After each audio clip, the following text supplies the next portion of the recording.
This happened back in 2016 when I was a senior in college.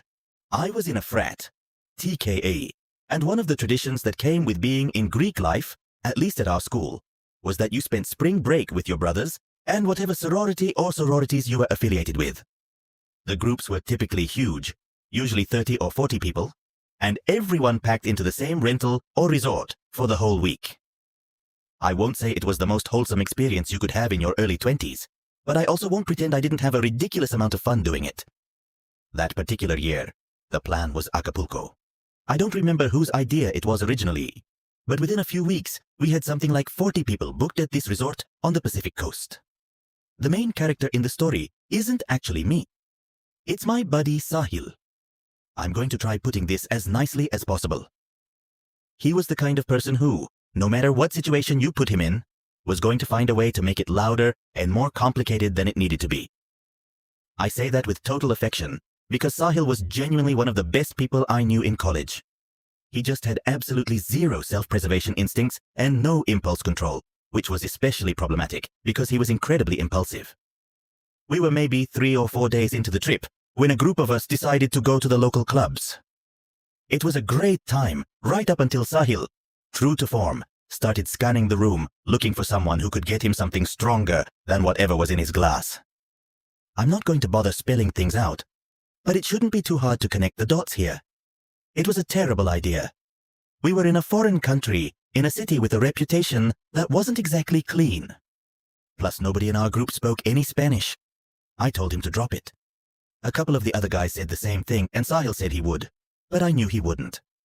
I had been through his stuff too many times. We kept an eye on him for a while, but the place was genuinely enormous. And after a while, we kind of stopped tracking where he was. He was a grown man. I wasn't about to waste my night babysitting him. I figured he was somewhere in the crowd. Sahil disappearing into a crowd was not unusual. I went about my night with my other friends, and it was a great time. Sahil never turned up though, which I found stranger and stranger the later it got. I don't remember what triggered it, but one second we were all drinking and partying, having a good time, and the next we were all frantically trying to contact Sahil. He wasn't answering anyone's text messages, and when we called his phone, it went straight to voicemail, meaning it was dead. That wasn't good. Sahil may have been a crazy dude, but he was an organizational freak. He wouldn't just let his phone die like that.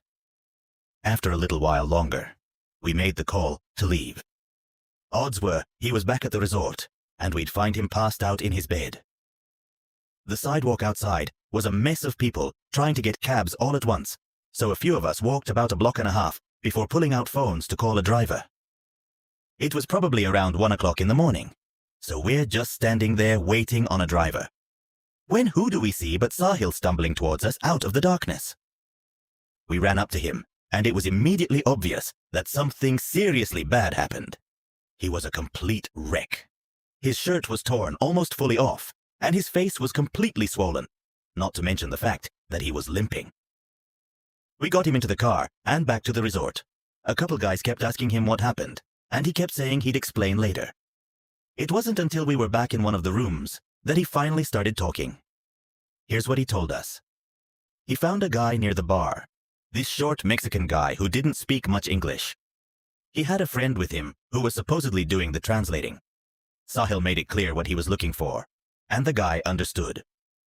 Sahil told us he was reluctant right away because something felt off about the translator specifically, but he couldn't put his finger on what.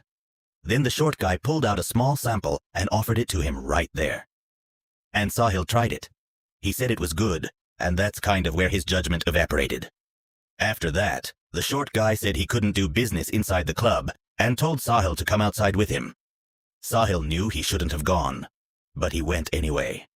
Which, I mean, what do you even say to that? What saved him was that at some point during the drive, one of the guys asked him why there were so many Americans in the city right now. And Sahil, without really thinking about it, explained that he was there on spring break with dozens of other students from the same university who were all staying at the same resort. He had no idea at the time that he was essentially talking his way out of being killed or trafficked. The two guys went back and forth in Spanish for a while after that. Then the car pulled over and they threw him out. He landed on some random road he didn't recognize and just started walking. He didn't know where he was, so he had no choice but to just walk in the direction he thought the car had driven. And by some miracle, it turned out to be the correct decision. I really don't know what would have happened to him had he not run into us, or if he had left the club 20 minutes sooner. We debated calling the police for about 3 seconds before unanimously deciding that was probably the worst idea for everyone involved, Sahil included. Besides the guys in our immediate group, nobody at the resort ever found out what happened.